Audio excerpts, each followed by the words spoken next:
On ne sait pas si le Parti communiste garde ces deux départements, c'est-à-dire l'Allier et la Seine-et-Marne.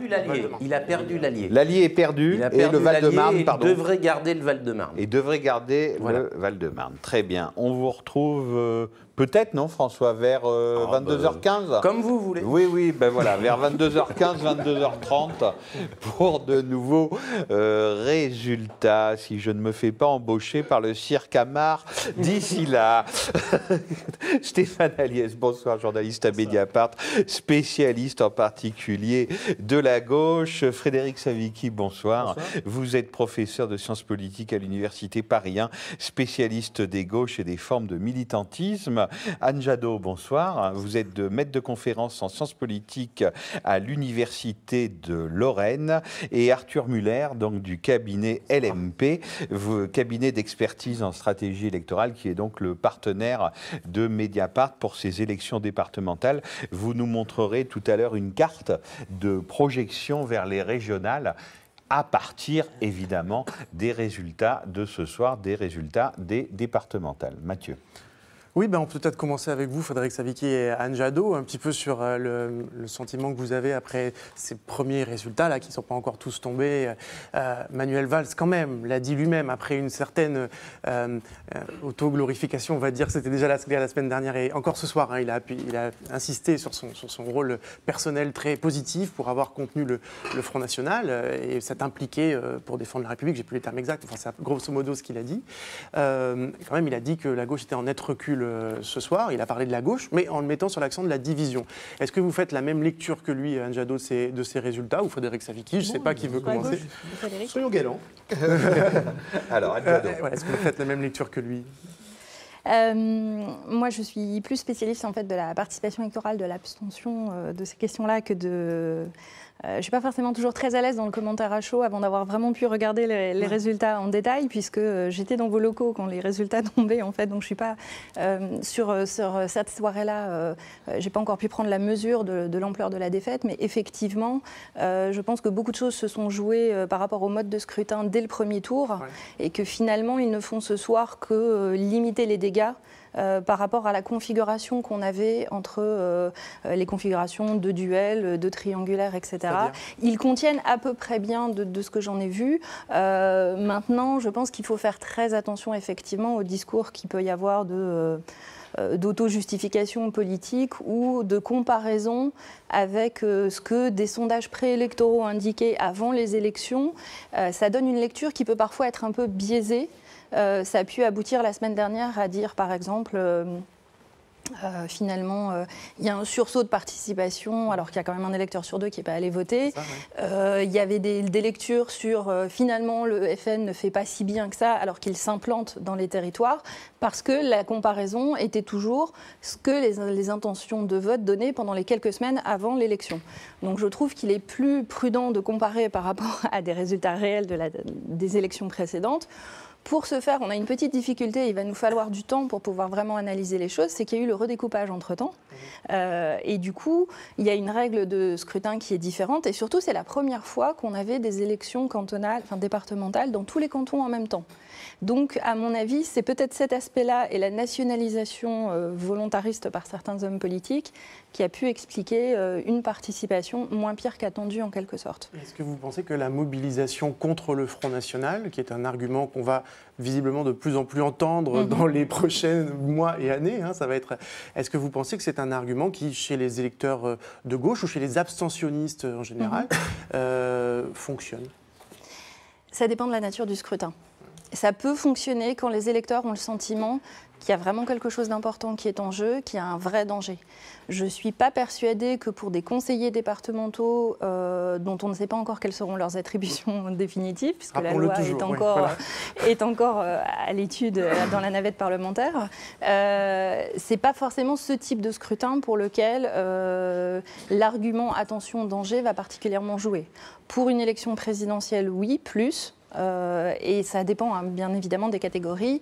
Vous pouvez avoir les jeunes en particulier, qui sont un petit peu les champions des montagnes russes de la participation. Ça veut dire qu'il peut y avoir un pic et une surparticipation, une surmobilisation quand ils ont l'impression que le scrutin, il y a quelque chose d'important qui est en jeu. Mais alors ça replonge tout de suite.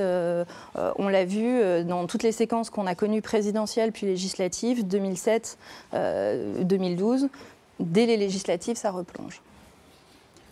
Frédéric Savitli, peut-être quelle analyse vous faites, vous, de ces résultats Vous aviez eu l'amabilité de m'inviter pour commenter le premier tour des élections municipales il y a un an. C'est la même chose. Je suis frappé à la fois du parallélisme des formes, puisque, grosso modo, le Parti socialiste avait perdu 50% des villes de plus de 10 000 habitants qu'il gouvernait lors des municipales. Là, il va perdre, grosso modo, 50% des conseillers généraux. Mais ce qui est par contre évidemment très étonnant, c'est que dans un premier cas, le Premier ministre avait dû démissionner, avait été largement, disons, accusé de la responsabilité du désastre, alors que là, vous avez un Premier ministre qui, face à la même situation, réussit, et ça, il faut quand même reconnaître que jusqu'à présent, il est assez fort, à transformer cette défaite cinglante en, sinon une victoire évidemment de son camp, mais en tout cas à s'en exonérer de la responsabilité, ce qui est quand même... Alors en partie en jouant effectivement sur cette ambiguïté sondagière et médiatique qui annonçait un Front National pouvant effectivement gagner des départements, faire un des scores supérieurs à 30%, etc. Sauf que, évidemment, tout ça a été très largement biaisé car les sondages n'étaient pas, disons, étaient fondés sur des principes nationaux, alors que dans les cantons, les listes n'étaient pas forcément en présence, les effectifs étaient de sondages posaient problème. Bref. Donc il a réussi finalement à dire oui, je me suis engagé dans la campagne et regardez, j'ai limité la casse, quoi. Bon, alors ça, d'une certaine façon, chapeau, quoi. C'est par rapport à Jean-Marc Ayrault, là, on voit bien effectivement qu'on a un Premier ministre. Bon, évidemment, le gros avantage, c'est qu'il avait connaissance de ce qui s'était passé dans l'épisode précédent et qu'il a su l'anticiper d'une certaine façon. Donc ce que Ayrault évidemment n'avait pas anticipé, parce que à l'époque, c'est ça aussi la différence, c'est que tout le monde s'attendait à ce que la casse soit limitée. Et donc on avait joué une stratégie qui était une stratégie plutôt de localisation en partie du scrutin. Les ministres s'étaient relativement peu impliqués, alors que là on a vu au contraire évidemment une implication très forte. Ce qui fait que d'une certaine manière, beaucoup plus qu'à l'élection précédente, il ne faut surtout pas dire qu'on a perdu et qu'on est responsable de cette défaite, parce qu'à ce moment-là on est obligé de démissionner, quoi. Bon. Donc voilà, bon, ça c'est un peu bon, ce qui me frappe quand même et qui montre effectivement, bon, cette chose banale pour des gens qui observent la politique et en particulier les élections, que le sens, disons, la construction du sens de l'élection, elle est tout aussi importante que le résultat, on va dire, objectif lui-même, hein, et que tout ça se prépare en amont, pendant les commentaires, ce qu'on a réussi à ne pas faire ici, ce qui est très bien, et apporter justement un peu un regard distancié là-dessus, et que, alors on voit la même chose à droite, hein, c'est Nicolas Sarkozy, dont les lieutenants sont en train de nous expliquer qu'il est le grand vainqueur, parce que, comme disait François Bonnet, il a fait un travail de fond, et même s'il n'avait pas fait un travail de fond, il aurait au moins su adopter le bon cap, alors qu'il ne fait que récolter, de cette façon, quelque chose qui était très largement, finalement, annoncé, quoi, hein, bon. Et donc, bon, ça, c'est quand même toujours très intéressant de regarder comment se cristallisent les soirs d'élection juste avant des interprétations qui vont se durcir, parce que on voit bien comment, moi je suis frappé de voir que ce discours de Manuel Valls, par exemple, selon lequel il se serait beaucoup impliqué, qu'il aurait, grâce à son action, permis au Front National de ne pas conquérir certains départements ou d'avoir un score 2 ou 3. Alors on a même chiffré, c'est extraordinaire, 2 ou 3 points de moins que ce qu'il aurait dû avoir. Bon, c'est formidable, alors que je pense qu'effectivement, la tendance de fond, c'est bien ça le problème pour Manuel Valls comme pour le président de la République et toute l'équipe gouvernementale, c'est qu'il y a un discrédit évidemment de la politique gouvernementale. Alors il faut discuter évidemment sur les causes de ce discrédit, parce que là il y a encore une autre énigme sur laquelle on va devenir, mais qui est sans comme une mesure, aussi bien aux municipales qu'aux élections départementales, même s'il y a cette particularité du mode de scrutin qui fait qu'on élit tous les départements d'un coup, mais quand même, des défaites d'un tiers comme ça, enfin de la moitié des départements qui sont perdus, et donc, ou la moitié des villes, ça ne s'est jamais produit dans l'histoire de la République. Je ne parle même pas depuis qu'il y a des élections. Voilà. Mais comment on peut expliquer qu'il y a un an, justement, une défaite à peu près de la même ampleur fait que le résultat est, on change de Premier ministre et globalement, on change un peu de politique quand même. En tout cas, ça s'est concrétisé dans les mois après. En tout cas, on l'ajuste un peu différemment, plus vers le centre, on va dire, pour faire très très vite. Et que ce soir, on nous dit que non, le cap sera maintenu, rien ne changera, et si on fait un remaniement, c'est dans quelques jours, mais vraiment technique et 3 fois rien. Pour me faire l'avocat du diable et compléter la question de Mathieu, parce qu'on a l'impression justement que c'est la même défaite, si je vous entends bien, avec la Lozère dans le rôle d'Avignon, si je pousse le raisonnement un peu plus loin, puisque il y a un peu plus d'habitants à Avignon. Voilà, absolument, puisque différence. Avignon était la seule ville à passer à gauche au municipal, donc c'est la même défaite. Mais je me souviens qu'on a fait un débat ici au mois de mars avec des frondeurs du Parti socialiste, Christian Paul de la Nièvre, qui disait « Je sens une joie mauvaise ici de gens qui veulent voir la disparition finale du Parti socialiste à ces départementales ». On peut peut-être reconnaître qu'il n'y a pas eu de disparition finale du Parti socialiste, puisqu'il sauve, dans un climat de défaite totale, un département sur 2, c'est-à-dire une petite trentaine. Alors, je n'ai pas encore eu le temps de regarder les résultats en détail, je suis comme Anne là-dessus. Il faudra voir le nombre de départements qui sont sauvés parce qu'il y avait des triangulaires et que donc le candidat socialiste est arrivé en tête de 3 candidats sans obtenir la majorité des suffrages, et ceux où, effectivement, le PS, seul face à un candidat de droite ou du Front National, a récolté 50%. Bon.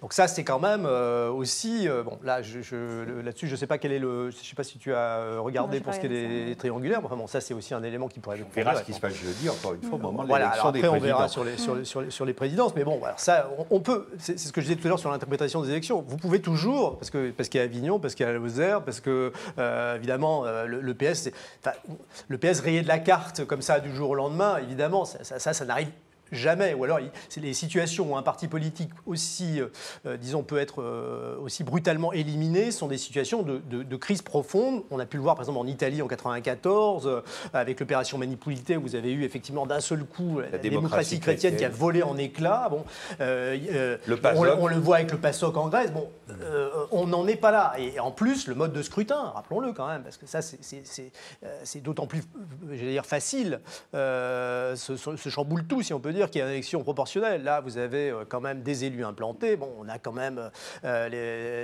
surtout quand il y a 50% d'électeurs qui vont voter, bon, il y a aussi, parmi ceux qui votent, des gens qui sont...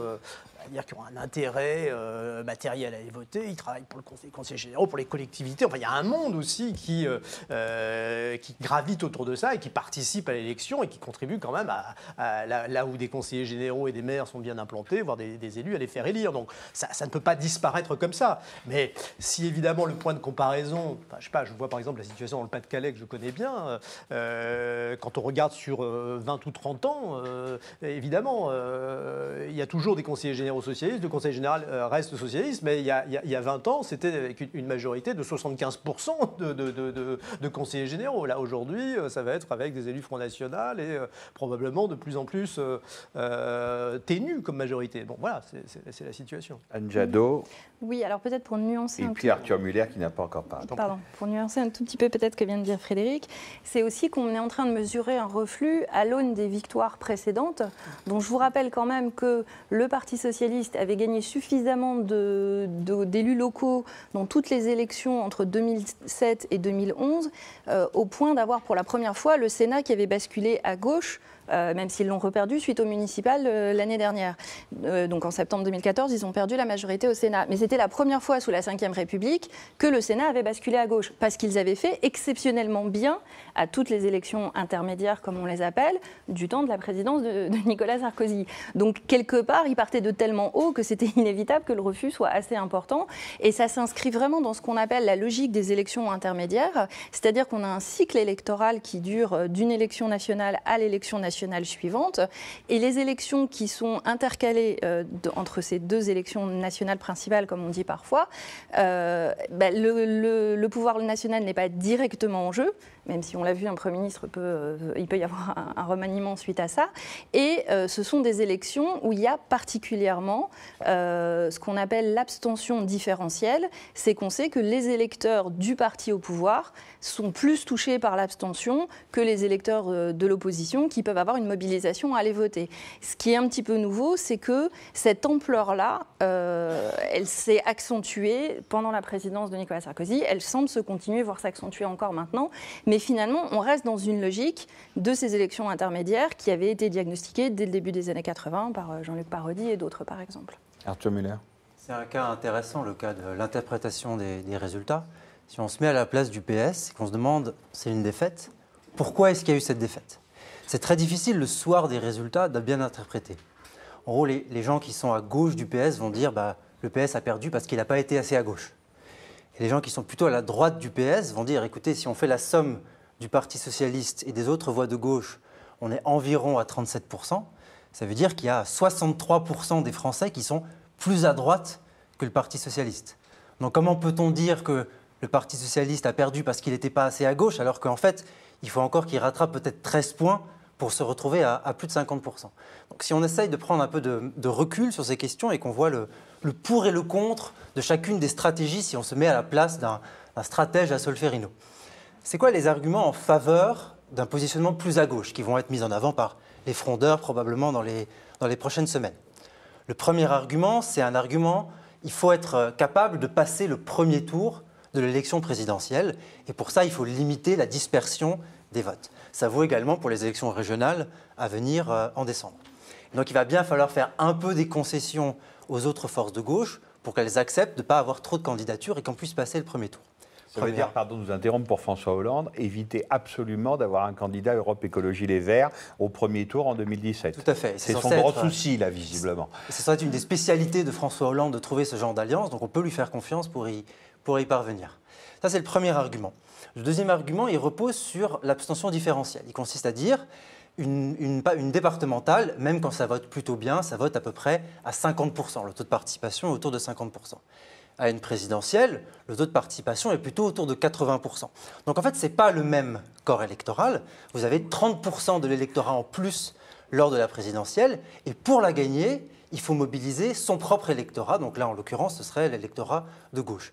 Et on peut dire qu'en un sens, c'est ce qu'avait fait François Hollande en 2012. Et des mesures comme le vote des étrangers ou peut-être le mariage gay visaient à mobiliser un électorat abstentionniste, mais plutôt de gauche, les jeunes ou l'électorat des banlieues. Donc ça, c'est les arguments pour, en effet, un infléchissement vers la gauche.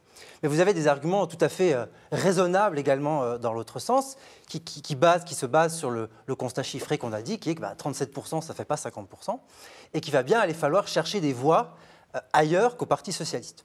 Alors ça peut être où ces voix? Ça peut être soit chez Marine Le Pen, et ça c'est un sujet qui nous intéresse, puisque nous, chez Liège Müller-Ponce, on avait mené une analyse de l'impact de la campagne de porte-à-porte de François Hollande en 2012, et on avait vu que ça avait permis de convaincre une partie des électeurs de Marine Le Pen au premier tour de voter pour François Hollande.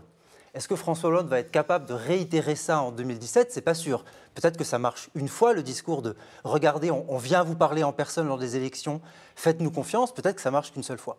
Et clairement, la stratégie... Il faut y être au second tour. Et il faut y être, exactement. Et clairement, la stratégie de François Hollande, c'est de dire qu'il faut aller plutôt prendre des voix auprès de l'UMP.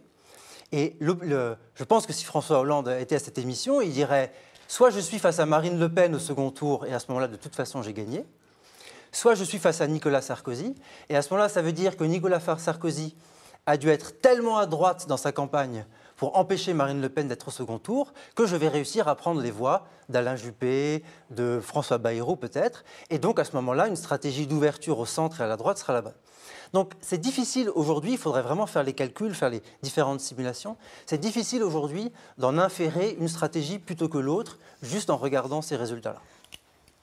Stéphane Aliès, puisque vous avez consacré un papier sur Mediapart après le soir du premier tour sur une des grandes disputes du soir du premier tour, c'est-à-dire le score de la gauche, considéré par d'aucuns comme catastrophique, avec l'exemple de Grenoble, où visiblement la victoire municipale avait tenté d'être reproduite et ça n'a pas marché. Et puis vous matiniez l'analyse en disant, finalement, ils étaient représentés en tant que tels dans moins d'endroits qu'on pouvait s'y attendre, donc c'est pas si catastrophique que ça. Je vous pose la question parce que, évidemment, ça concerne Europe Écologie Les Verts qui risque de se déchirer les prochaines semaines, et puis aussi les frondeurs du Parti Socialiste. Est-ce qu'on peut dire que ces départementales, ils n'ont pas avancé d'un pas, la gauche de la gauche?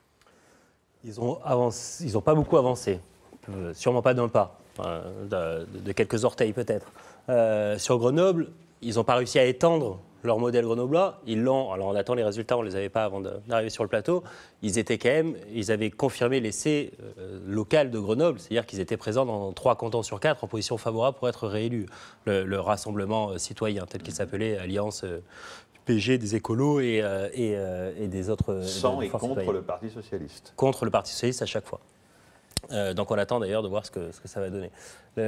Juste pour reprendre ce que disait Frédéric Savicki, et pour rebondir sur votre question, ce qui est étonnant entre Jean-Marc Ayrault il y a 1 an et Manuel Valls cette année, c'est que Jean-Marc Ayrault a fait toute cette campagne dans la coulisse de l'exécutif pour essayer de convaincre François Hollande de le garder.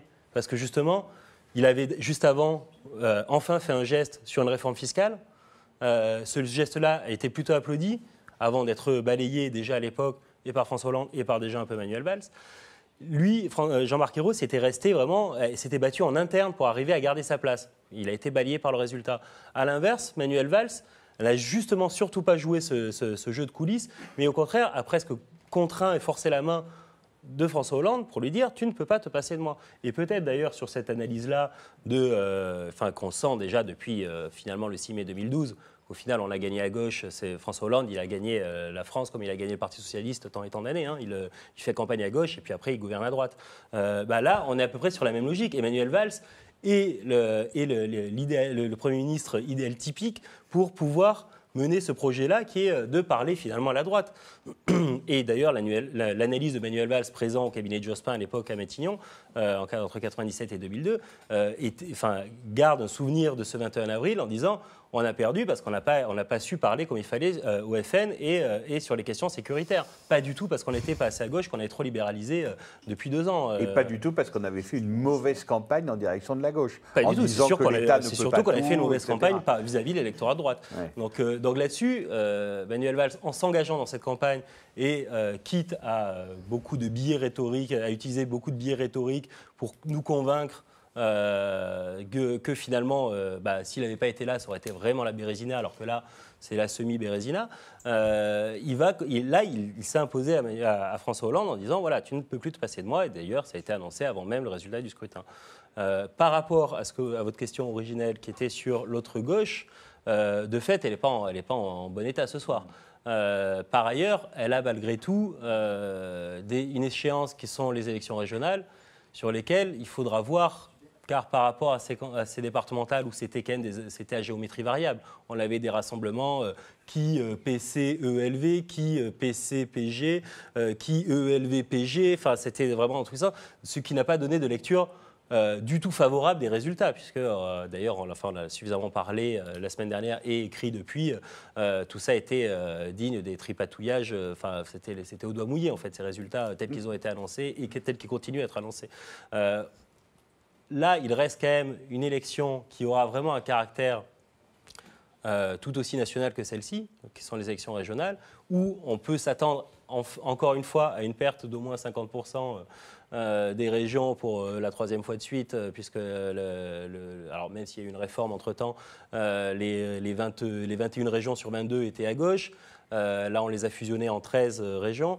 Donc on risque quand même d'en avoir plus que 6 qui restent à gauche dans le meilleur des cas. Dans ce cadre-là, on peut avoir des fusions, des familles à gauche du PS qui jouent l'unité pour essayer une dernière fois de peser sur le Parti socialiste qui, a priori, enfin sur le gouvernement qui, a priori, a prévu de ne pas changer de cap. Voilà, faisons une projection avec vous, puisque là, la thèse, c'est voyons s'il y aura une troisième élection après les municipales et après les départementales. Est-ce que, selon les projections qu'on peut faire ce soir, la gauche va-t-elle perdre la moitié de ses régions aux prochaines régionales? La moitié environ. Voilà. Donc on a fait des projections des résultats du premier tour des élections départementales sur les élections régionales à venir en décembre. Donc aujourd'hui, toutes les régions sont à gauche, sauf l'Alsace. Donc à nouveau, le Parti socialiste ne pouvait que perdre des régions par rapport à aujourd'hui. Si on regarde un peu les projections qu'on peut faire, donc en prenant les périmètres des nouvelles régions, la première hypothèse qu'on a faite pour faire ce travail, c'était celle d'une union de la gauche. Parce que pas gagné par ailleurs. Exactement. C'est une hypothèse en effet qui doit encore se vérifier, mais c'est en tout cas l'hypothèse qui a été faite pour faire ce travail. Dans ce cas-là, on voit que de manière assez probable, 4 régions vont rester à gauche. Donc la Bretagne, la nouvelle région Aquitaine, Limousin, Poitou-Charentes, le Midi-Pyrénées, Languedoc-Roussillon et la Corse. Donc en gros, l'ouest de la France, à l'exception des Pays de la Loire. Alliance à gauche, ça veut dire toutes les gauches. Toutes les gauches. Oui. Alors, sauf l'extrême gauche, pour lequel nous avons fait des hypothèses de report de voix. Il y a 2 tours au régional? Oui, il y a 2 tours aux élections régionales. Mais donc, en fait, ça, c'est le premier enseignement du scrutin. Deuxième enseignement du scrutin, aux élections régionales, au second tour, il y aura des triangulaires partout. Et c'est en un sens la situation la plus favorable pour la gauche, puisqu'elle est assurée de pouvoir se maintenir. On n'aura pas les situations comme dans quand même un quart des cantons, cette fois-ci, où la gauche n'a pas pu être au second tour, où le Parti socialiste n'a pas pu être au second tour de l'élection. Là, ici, les 3 partis seront toujours au second tour et ça favorise le Parti socialiste. Donc 4 régions qui probablement resteront à gauche, 3 régions qui très probablement basculeront à droite. Donc l'Est, le Grand Est, qui aujourd'hui va de la Champagne-Ardenne à l'Alsace en incluant la Lorraine, les Pays de la Loire autour de Nantes et Angers, et enfin Centre autour d'Orléans. Donc ces régions-là basculeraient assez probablement à droite. Et le reste des régions est très serré. L'Île-de-France notamment, dans les projections, alors il faut faire des hypothèses sur Paris, puisque Paris ne votait pas aux élections départementales, mais en faisant des hypothèses, l'Île-de-France c'est en gros 40-40 entre l'UMP, entre la droite et la gauche. Le dernier enseignement intéressant, c'est qu'il y a 2 régions qui sont gagnables. En Île-de-France, 40 pour la droite, 40 pour la gauche, 20 pour le Front National. À peu près. C'est ça. C'est-à-dire Front National plutôt plus bas que son étiage national. Ce qui est assez fréquent en Île-de-France. Donc en ce sens, ça n'était pas une surprise, ça correspondait d'ailleurs à des sondages qui avaient été faits auparavant. Donc 2 cas où le Front National pourrait l'emporter. Donc c'est les 2 régions où un membre de la famille Le Pen risque de se présenter. Donc dans le Nord-Pas-de-Calais, Picardie, où on risque d'avoir un duel entre la gauche et le Front National, et en Provence, Alpes-Côte d'Azur, où là, à l'inverse, ce serait très serré entre la droite et le Front National. Donc on voit que si on extrapole à des élections qui ressemblent quand même un peu aux élections départementales, notamment en termes de participation... Ce n'est pas un sondage, hein, c'est une extrapolation à partir de ces élections départementales. Tout à fait. Mais comme les taux de participation sont semblables, c'est légitime de faire cette extrapolation. Ça ne le serait pas pour une présidentielle. Donc le paysage risque d'être assez partagé avec beaucoup de régions qui sont encore très serrées.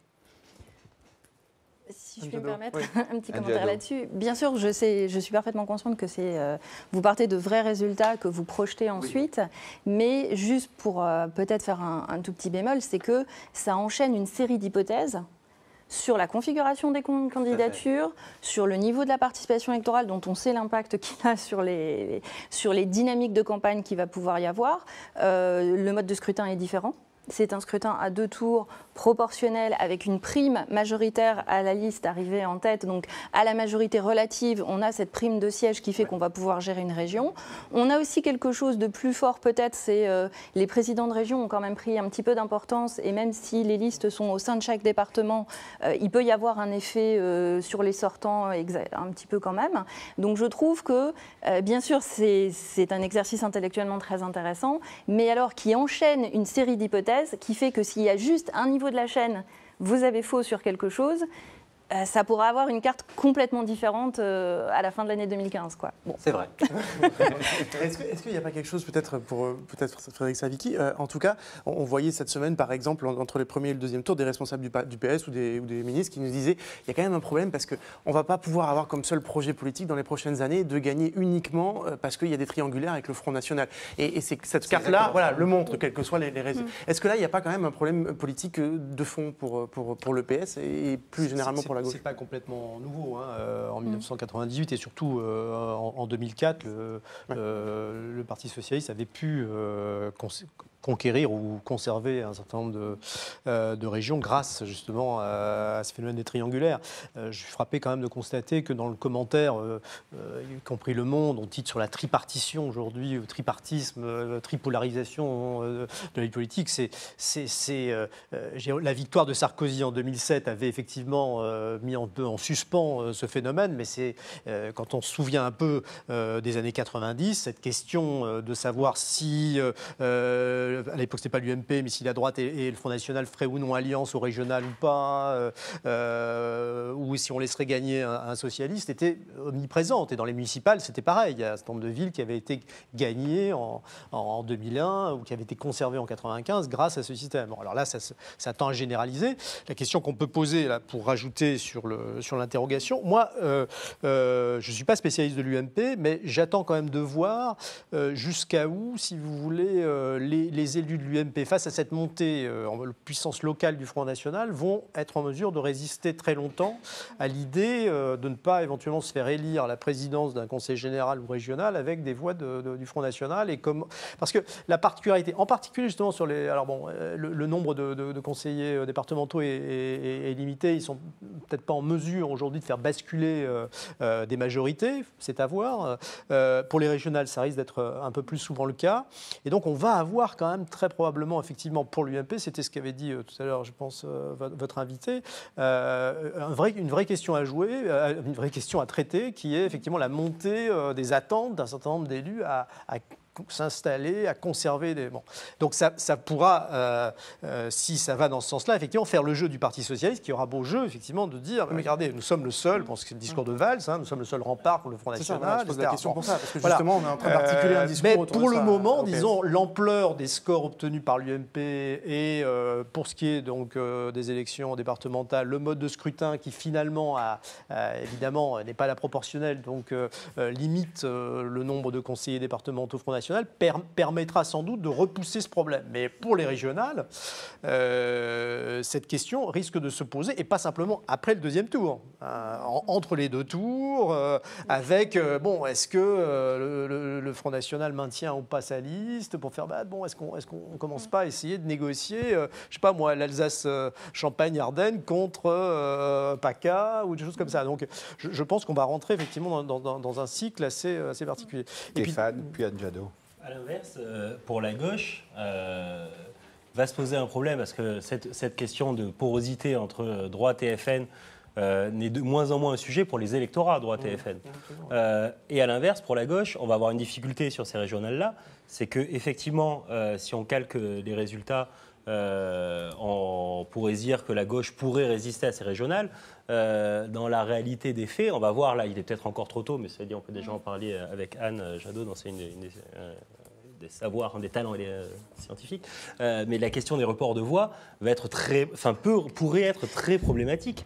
Parce que si on continue cette politique-là, et cette orientation politique-là, effectivement, il vaut mieux parler à la droite si on est purement arithmétique pour arriver à 50% plus 1, mais en même temps, si on veut garder les 15 à 20% potentiels qui sont à sa gauche quand on est socialiste, est-ce que vraiment ces gens-là vont voter au second tour pour une ligne politique telle que celle-ci, quoi ? Alors justement, c'est un peu une des questions de ce soir, mais on n'a pas des résultats assez fins pour en parler. L'histoire des reports de voix à gauche, on peut se dire que si demi-Bérésina, catastrophe totale évitée, genre 15 départements, parce qu'on en parlait quand même à un moment, il y en aurait une trentaine, c'est qu'il y a eu plutôt une mobilisation, c'est vraiment au doigt mouillé, mais que le report des voix à gauche a dû quand même se dérouler relativement correctement, non ? Oui, alors je ne suis pas particulièrement spécialiste des reports, c'est plutôt des gens comme Joël Gombin et d'autres parmi mes collègues qui ont travaillé là-dessus. Mais alors pour rebondir sur ce que vous avez dit, oui, il peut y avoir un danger par rapport à ce qu'on appelle la stratégie de la triangulation, c'est le fait d'essayer d'aller sur le terrain qui est réputé être favorable à son adversaire, c'est d'essayer de voler les thèmes de l'adversaire. Et ce que j'y vois comme danger, comme conséquence possible sur les électeurs, c'est que ce n'est pas forcément un gage de mobilisation de ses sympathisants, son électorat naturel à soi. Si le discours paraît trop être adressé aux gens du camp d'en face, ça peut déconcerter et ça peut avoir des effets majeurs sur la participation électorale. Donc effectivement, la triangulation me paraît un peu dangereuse. Par rapport à, là aussi, pour apporter des nuances et des précautions par rapport au régional, les seuils pour se maintenir et pour avoir le droit de fusionner sont complètement différents du seuil pour se maintenir pour les cantonales. Donc là aussi, ça rajoute une hypothèque, plus qu'une hypothèse peut-être, dans une projection purement mathématique entre les élections qu'on vient de connaître et la prochaine fois. Et par ailleurs, sur ce que vous disiez tout à l'heure, sur comme si mécaniquement un bloc de gauche à 37, il a besoin de 13 points, je pense que ça n'arrivera plus jamais ni pour le bloc de gauche ni pour le bloc de droite d'avoir 50% parce qu'il y a le Front National. Et comme disait Frédéric à juste titre, la thématique a l'air d'être relancée comme si elle était nouvelle, sur qu'on l'appelle triangulation, tripartition, qu'on soit sur un aspect plus des partis ou de l'idéologie des électeurs. On retrouve exactement les mêmes débats qu'il y avait à la fin des années 90, après les régionales de 98, qui étaient couplées à l'époque à des cantonales. Il y avait le débat sur le troisième tour, sur la tentation de certains de se faire élire président de région avec les voix des conseillers régionaux du FN. Quelque part, rien de neuf sous le soleil par rapport à ça. Il y a eu effectivement... C'était des UDF, non ? La plupart du temps. Démocratie libérale. Oui. Je m'entends, avait mais c'était Jean-Pierre Soisson, Blanc. Monsieur Blanc, Voilà. enfin voilà. C'était Charles Millon. Charles Millon, voilà. Oui. Sur le tripartisme, moi j'aurais tendance à être plutôt sceptique sur la possibilité de vraiment passer à un régime où on est de manière structurelle à trois partis qui ont des niveaux équivalents. En partie parce que les institutions en France ne sont pas du tout faites pour ça. Notamment le fait qu'à l'élection présidentielle, au deuxième tour, il n'y a pas de triangulaire. Il n'y a que deux partis. Donc un parti qui, de manière structurelle, est troisième, en fait, est toujours perdant à l'élection présidentielle. Or, comme c'est l'élection présidentielle qui donne quand même la tonalité globale de la vie politique en France, c'est difficile. Rien ne dit que ça restera. Pendant des années, on a expliqué qu'en Grande-Bretagne, le système majoritaire à un tour débouchait sur un système bipartisan. Ça explose complètement. Ça a explosé à la dernière élection. Ça va être encore pire maintenant. Donc, on peut très bien imaginer une élection présidentielle où, effectivement, il y a quelqu'un qui sera élu, mais derrière, une élection législative avec une représentation à peu près, on pourrait dire, équilibrée de trois blocs politiques et du coup, se retrouver dans un système où, à l'allemande, il y a une grande coalition, une question de grande coalition qui se pose, ou alors d'une alliance Front National UMP. Hein. Et je crois que là, il faut faire très très attention. Il y a une espèce de pensée magique qui consiste à dire que l'élection présidentielle régule automatiquement, et y compris les acteurs politiques pensent par rapport à cette échéance. Mais je pense qu'il y a une erreur de penser qu'automatiquement, dans une présidentielle, il y a une législative qui va être gagnée, quoi qu'il arrive, par le vainqueur de la présidentielle. Question à tous, on a quand même l'impression que François Hollande d'un côté et Nicolas Sarkozy de l'autre considèrent que la prochaine élection présidentielle sera à un tour. C'est-à-dire que celui qui sera face à Marine Le Pen au second gagnera, même chichement. Non. Oui, parce qu'ils ne considèrent pas qu'à mon avis, ils pensent naïvement aussi, peut-être que derrière l'élection législative se passera naturellement et que voilà. Et donc on peut très très bien avoir François Hollande réélu président de la République en 2017 parce qu'effectivement il aura réussi. Je ne sais pas comment, mais après tout, on ne sait jamais, hein, c'est une hypothèse qu'on ne peut pas exclure, à passer devant Sarkozy et à l'emporter au deuxième tour à la Chirac, mais derrière, il peut très très bien ne pas avoir de majorité. Et je pense qu'il est, compte tenu de ce que l'on voit actuellement du débat politique, c'est une hypothèse qui, à mon avis, aujourd'hui est très raisonnable. C'est-à-dire, c'est pas du tout... Voilà. Mon point était de dire que ça aurait des conséquences. Il faudrait qu'il y ait quelque chose qui change. Soit ce qui change, c'est qu'en effet, on est prêt à faire des grandes coalitions à l'Assemblée nationale, ce qui est quand même quelque chose à quoi on n'est pas habitué, mais ça serait un changement important quand même dans la vie politique en France. On sait qu'il y a des gens qui le soutiennent depuis très longtemps. J'imagine que François Bayrou, c'est sa position depuis très longtemps, mais c'est quand même quelque chose qu'on n'avait pas vu. Soit, si on n'a pas ça, on va avoir un des trois partis, donc celui qui, de manière structurelle, arrive deuxième, a intérêt, d'une manière ou d'une autre, à passer dans un des deux autres pour permettre lui aussi, pour réussir lui aussi à accéder au pouvoir. Donc, en tout cas, je pense que la situation telle qu'elle a commencé à émerger aujourd'hui n'est pas la situation qu'on va avoir cible d'ici 3 ou 4 ans et qu'on peut encore avoir beaucoup de modifications dans les prochaines années. Alors, pour rebondir sur quelque chose qu'a dit Frédéric, effectivement, la fois en 2002 où on a eu la stupéfaction d'avoir le Front National présent au second tour, la gauche était dans un tel état, avec Lionel Jospin qui venait de se retirer de la vie politique, il n'y a pas eu vraiment un combat sur les législatives qui ont suivi. Ils étaient dans un état de sidération et pas capables de mobiliser les troupes. Là, si devait se reproduire une configuration de second tour avec Marine Le Pen présente, je pense que les législatives qui suivraient seraient beaucoup plus disputées parce qu'effectivement, il y aurait une possibilité que le président qui serait réélu face à Marine Le Pen n'ait pas automatiquement une majorité aux législatives dans la foulée. Et là, les configurations triangulaires, effectivement, pour les législatives seraient extrêmement importantes.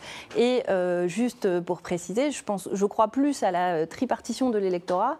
Je ne reprends pas à mon compte des termes de certains journalistes sur un tripartisme, parce qu'effectivement, la logique de la règle électorale fait que le Front National est structurellement désavantagé quand c'est une règle majoritaire par rapport aux élections à la proportionnelle, bien évidemment. Stéphane ? D'autant que chaque parti aujourd'hui, dans le paysage politique français, est lui-même divisé sur ces questions-là en interne. C'est-à-dire que, mais vraiment du front de gauche jusqu'au Front National, il y a chacun a une envie de recomposition ou de clarification.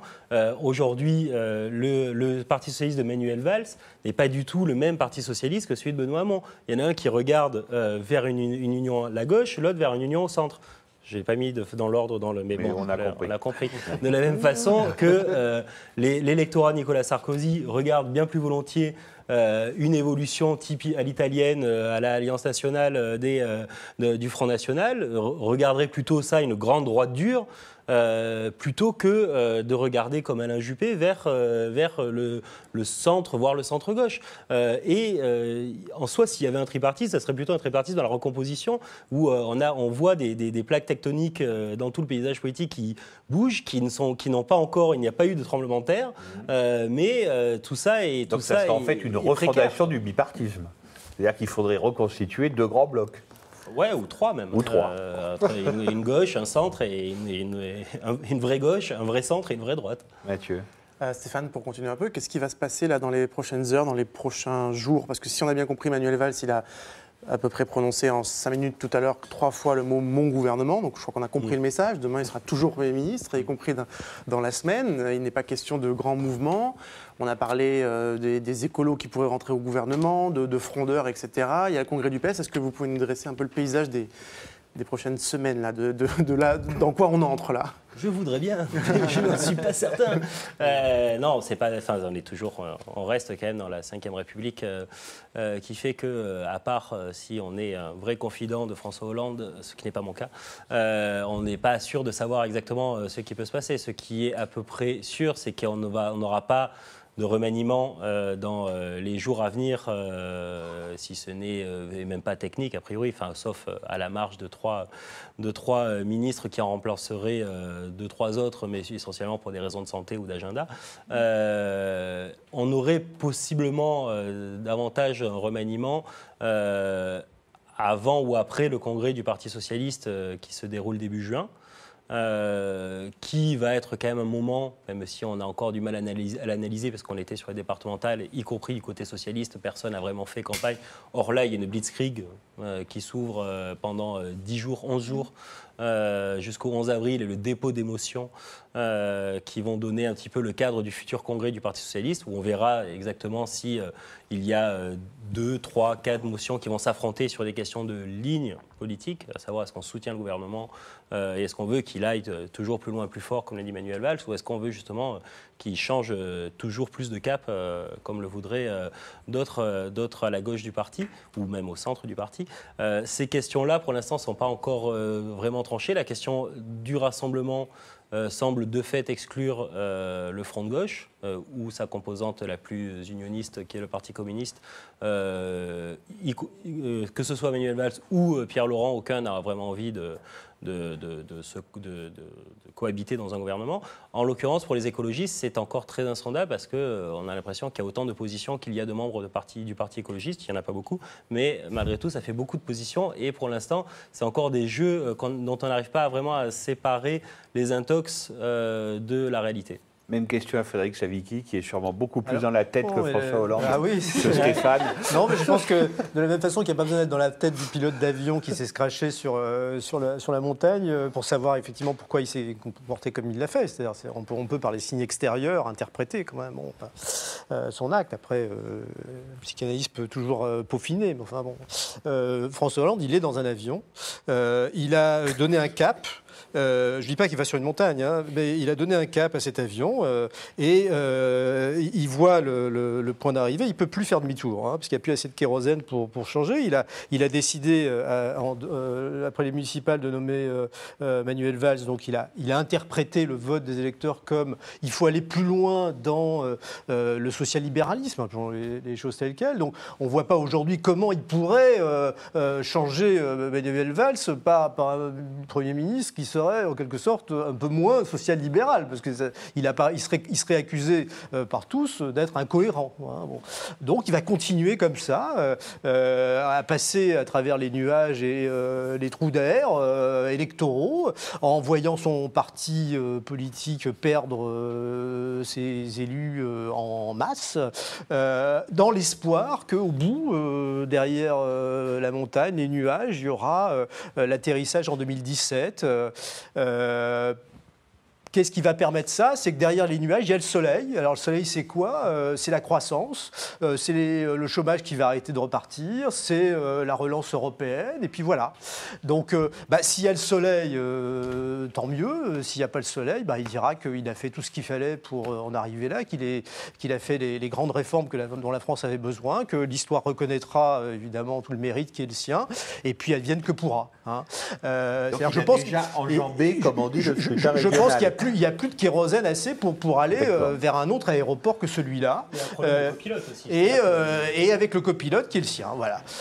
Parce qu'on ne voit pas qu'il aille chercher effectivement plus à droite que Manuel Valls. Je pense que là, ça existe, ça existe sans doute, hein, mais peut-être pas aussi talentueux. Je doute qu'il fasse appel à Emmanuel Macron pour remplacer Manuel Valls. Mais après tout, pourquoi pas? Bon, voilà, il ne peut plus faire demi-tour. Hein. Et pas simplement parce qu'il y a les contraintes européennes ou ce qu'on voudra. C'est que je pense que c'est aussi la façon dont progressivement l'équipe gouvernementale, les entourages se sont construits, qui se donnent des bonnes raisons, hein, de continuer ce qu'ils font. C'est-à-dire que progressivement, c'est fossiliser une interprétation de la situation qui aboutit à dire, bon, de toute façon, ça ne profite pas au front de gauche. Donc vous voyez bien qu'il n'y a pas d'attente à gauche, donc continuons comme ça. On perd les élections locales, mais de toute façon, les autres les perdaient aussi. Donc c'est la nature de la Ve République, hein, qu'il y ait des élections intermédiaires qui soient... voilà. Et si on se dédie, on passera, on ne sera pas crédible, quoi. Donc on ne peut pas faire autre chose que ce qu'on fait, quoi, hein. Je pense que ce n'était pas écrit au départ. Hein, que ça s'est progressivement durci, et en particulier effectivement au moment du changement de Premier ministre, ça a été un moment essentiel, et que tout ce que pourront agiter comme menace les frondeurs, on ne sera pas pris de toute façon au sérieux, parce qu'ils savent qu'au bout, de toute façon, maintenant, après ces élections législatives, donc bon, il faudra bien des investitures. Là, le seul petit, j'allais dire, caillou dans la chaussure, imprévu, hein, ce serait sans doute, selon moi, non pas que le PS perde plus de régions qu'il n'en a, parce que là, on voit bien que ça n'a pas d'impact, c'est effectivement le congrès du PS. C'est-à-dire que ce serait que, on va dire, les gens qui s'opposent à la ligne politique actuelle gagnent le parti. Là, ce serait quand même un peu embêtant pour aborder l'élection présidentielle et revendique éventuellement l'organisation d'élections primaires. Sauf que ce n'est pas l'hypothèse qui me semble la plus probable, parce que, comme disait Pierre Mauroy, paix à son âme, quand les dégoûtés s'en vont, il reste les dégoûtants. Bon. Et je pense qu'effectivement, les gens qui sont partis, il y a plus de la moitié, voire des 2/3 dans certaines fédérations d'adhérents qui n'ont pas repris leur carte. Ceux qui sont partis, très probablement, effectivement, ce n'étaient pas les plus favorables au social-libéralisme, quoi. Et donc je pense qu'en ajoutant à la fois donc, cet effet de structure que ceux qui restent sont probablement ceux qui sont on va dire, les plus légitimistes, et le jeu sur, maintenant de toute façon il n'y a plus que l'élection présidentielle, donc ce n'est pas le moment de se diviser. Je doute que, disons, l'aile gauche du PS se fasse plus que 30% et qu'un certain nombre de gens, comme Martine Aubry par exemple, se jettent dans la bataille. Je pense que beaucoup aujourd'hui de ceux qui pourraient le faire se disent que c'est plié pour 2017, qu'on joue le coup d'après. Enfin, je pense par exemple à une stratégie sans doute, une idée que doit avoir quelqu'un comme Montebourg ou même sans doute Hamon ou d'autres. Bon, voilà. Donc laissons-les aller faire leur expérience, on va dire, aéroportuaire, là. S'ils se plantent, de toute façon, c'est chronique d'un accident annoncé. Et si par miracle, ils l'emportent sur une ambiguïté, il y aura toujours moyen d'avoir négocier un poste de secrétaire d'État ou un strapontin de ministre. Voilà. Je pense que c'est ça, si vous voulez résumer la situation telle que je la vois. Pardon d'avoir choqué éventuellement, d'avoir rebondi directement sur l'actualité. Mais bon, il me semble qu'on en est là, quoi. On a un problème, je vais quand même continuer à l'affiler un peu. On a un problème, le copilote Manuel Valls n'a même pas besoin d'attendre que François Hollande aille pisser.